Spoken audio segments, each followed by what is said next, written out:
পিঠে এবার দেব বাংলার মা বোনেরা, সেটা তো সবাই জানে কাদেরকে দেব, সেটা সময় এলে সবাই দেখিয়ে দেবে, দেখিয়েও দিয়েছে।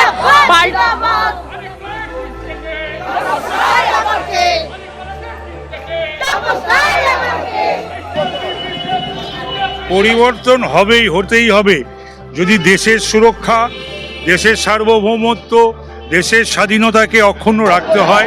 বাংলাকে করব না মানে আপনি বলুন, আজকে যা পরিস্থিতি পশ্চিমবঙ্গে, নারীদের সুরক্ষা নেই, চাকরি নেই, দুর্নীতিতে ভর্তি, ভাতাতে ভর্তি, ভাতা দিয়ে চলবে না।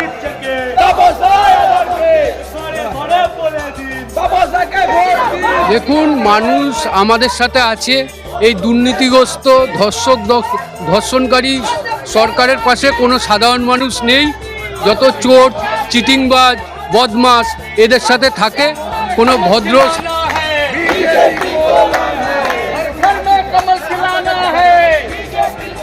এদের সাথে থাকে কোনো ভদ্র সাধারণ মানুষ। আমাদের যে বোনটা আজকে মারা গেল অভয়া, তার বিচার এখনো হলো না।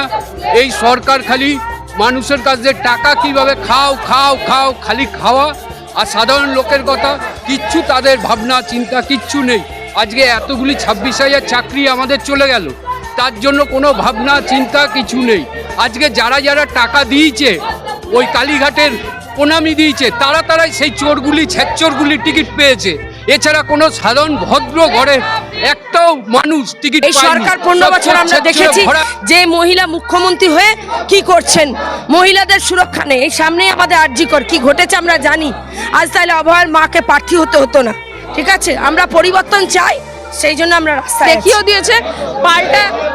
অবশ্যই অবশ্যই তৃণমূলের নয়, এটা বিজেপি। 21-এ আমরা অনেক আমাদের ভাই কার্যকর্তাকে হারিয়েছি, এই 26-এর বিজেপি পাল্টা দেবে, পাল্টা হবে এইবার, অবশ্যই হবে। আমরা পিঠে বাঁধি না, ভারতীয় জনতা পার্টির কর্মীরা রাস্তায় নেমে প্রতিবাদ করে, বিরোধিতা করে। আমরা আজকের ঘটনা থেকে সব সময় রাস্তায় ছিলাম, এখনো আছি। সুতরাং এবার আমরা পিঠে পাল্টা দেব। এইবার ওদের মার খাওয়ার সময়, আমাদের মার দেওয়ার সময়। ভাতা চলবে না, মামাটি মানুষের সরকার বললেও চলবে না, সবার দুর্নীতিতে ভর্তি।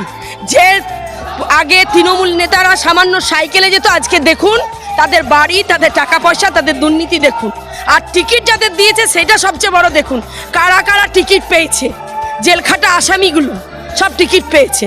দেখুন না কি হয়, মানুষ পরিবর্তন কিভাবে করবে ভাবতেও তার পারবে জন্য না। উনি এগুলো তৈরি করছে না। ওনার ঘরে যখন আগে এই হামলাটা হবে, তখন উনি বাপ রাম রাম বলে দৌড়ে দৌড়ে বিজেপির লোকেদের কাছে আসতে হবে, বাঁচাও বাঁচাও বলে।